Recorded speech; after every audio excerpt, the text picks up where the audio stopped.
কি দেখছো জয়া? একটা বাংলা ছবি। বাবা, কি করে দেখো বাংলা ছবি? শুধু প্যান প্যানানি আর ঘ্যান ঘ্যানানি। আমি তো ভয় দূরদর্শন খুলি না। আমি তো আবার কলকাতা দূরদর্শন ছাড়া কিছু দেখি না। তোমার বাপের বাড়িতে টিভি আছে?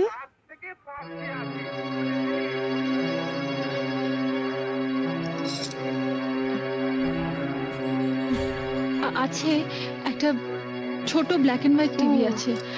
আসলে আমাদের কেবল কানেকশন নেই তো, তাই ওই কলকাতা দূরদর্শনের প্রোগ্রাম দেখতে দেখতে অভ্যস্ত হয়ে গেছি। এবার অভ্যেসটা বদলাও। ওটা বন্ধ করো আর কেবল টিভি দেখো। এখন আমরাও তো দেখবো। একটা দারুণ হিন্দি ছবি আছে। কি ছবি? হাম আপকে হ্যায় কৌন। ও, ওই ছবিটা তো কয়েকদিন আগেই দেখিয়েছিল, দেখোনি?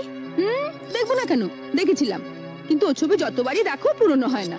আর মাধুরী দীক্ষিতকে দেখে তো মন আর ভরে না, তাই না দিদি? যা বলেছিস।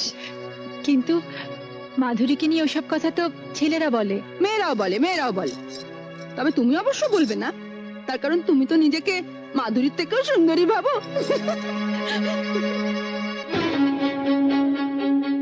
আমি ভাবি না মেজদি, তবে আমি জানি আমি কি।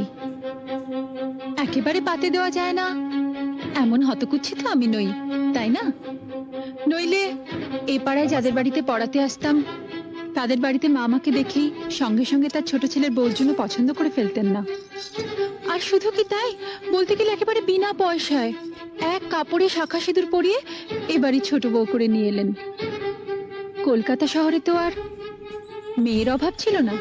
না, তা ছিল না, কিন্তু ছোট ঠাকুর বিয়ের বয়স হয়ে গেছিল। অত সামান্য রোজগেরে ছেলের জন্য কোনো অবস্থাপন্ন ঘরের ডানা কাটা পরি তো আর পাওয়া যাবে না, তাই তোমার সঙ্গে বিয়ে দিয়ে দিলেন। বর্দা মেজদার যখন বিয়ে হয়েছিল তখন তো ওনাদের রোজগার খুব ভালোই ছিল, তাই না? ওনারা কি ডানা কাটা পরি পেয়েছেন? আচ্ছা দিদি, কিছু মনে করো না। তোমাদের দেওরের যদি রোজগার ভালো হতো আর তার যদি বড়লোকের সুন্দরী মেয়ের সঙ্গে বিয়ে হতো, তাহলে তাহলে তোমাদের কি লাভ হতো বলো তো? আমাদের আবার কিসের লাভ? ও মা, তাতে যদি তোমাদের কোনো লাভই না হলো, তাহলে আমি যেমন আমাকে তেমন ভাবে মেনে নিতে তোমাদের অসুবিধে কিসের? আমি তো তোমাদের বাড়া ভাতে ছাই দিতে আসিনি, বা আমি জোর করেও আসিনি। তাহলে আমাকে নিয়ে তোমাদের এত গায়ের জ্বালা কেন? বরং আমার স্বামী যদি বেশি রোজগার করতো আর আমি বড় লোকের মেয়ে হতাম, তাহলে কিন্তু তোমাদের অনেক অসুবিধে হতো। অসুবিধে হতো? কিসের অসুবিধে? তাহলে এই মুহূর্তে টিভিটা আমিই দেখতাম, আমার পছন্দ মতো দূরদর্শনের বাংলা ছবির চ্যানেল। আর তখন তোমাদেরও আমার সঙ্গে বসে বসে ওই বাংলা ছবির প্যান প্যানানি ঘ্যান ঘ্যানানি দেখতে হতো। কারণ তখন তো তোমরা আর বড় লোকের বউকে চটাতে পারতে না। তাই যা হয়েছে ভালোই হয়েছে, সাপে বর হয়েছে। এইটা ভেবেই শান্তি পাও। আসি,